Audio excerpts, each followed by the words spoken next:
You know what, যখন মানুষের সময় খারাপ যায় তখন কেউ হাত ধরে না, সবাই ভুল ধরে।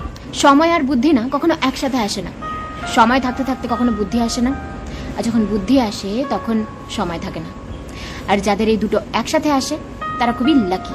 লোকে আমাদের সাথে যেরকম ব্যবহার করে, আমরা যদি সেই ব্যবহারটাই তাদের রিটার্ন দিই, তারা সেটা হজম করতে পারে না, আর তখনই তুমি বাজে হয়ে যাবে তাদের কাছে। শোনো, কারোর ওপর অন্ধবিশ্বাস করা উচিত না, কারণ একজন অন্ধ মানুষও যখন দেখতে শেখে তখন সে প্রথমে ওই লাঠিটাকেই ফেলে যে লাঠিটা এতদিন তার সাথে ছিল। পরকে আপন বানানো অনেক সোজা, কিন্তু আপনকে আপন বানিয়ে রাখা অনেক বেশি কঠিন।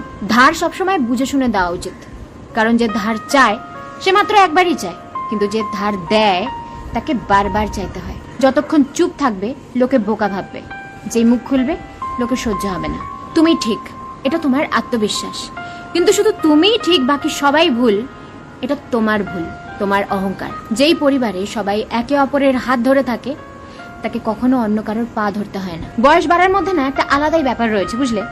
চোখ ঝাপসা হয়ে যায় ঠিকই, কিন্তু মানুষকে ঠিক চেনা যায়। মানুষ হলো অনেকটা আয়নার মতন, যখন ভালো থাকে তখন সবাই দেখে চলে যায়, কিন্তু যখন ভেঙে পড়ে তখন সবাই পাশ কাটিয়ে চলে যায়। তখন সম্পর্ক যাই হোক না কেন, একটা জিনিস মাথায় রেখো, যার কাছ থেকে তুমি আশা করবে সেই তোমার জীবনে তামাশা করবে। কাউকে নিজের মনের কথা অনেক ভেবেচিন্তে বলা উচিত, কারণ এটা স্ক্রিনশট এবং রেকর্ডিং এর জামানা। ইনভেস্ট ওখানেই করা উচিত যেখান থেকে রিটার্ন আসে, সেটা পয়সাই হোক, ইমোশনই হোক বা সময়। দেখো, ইগো, সেলফ রেসপেক্ট আমাদের সবার মধ্যে আছে, ঘমন্ড সবার মধ্যে আছে, কিন্তু ঝোঁকে সেই যে সম্পর্কের কদর বোঝে। পাগলের ভরসা কেউ করে না, কিন্তু কেউ এটা ভাবে না যে কাউকে ভরসা করেই তো সে আজ পাগল হয়েছে।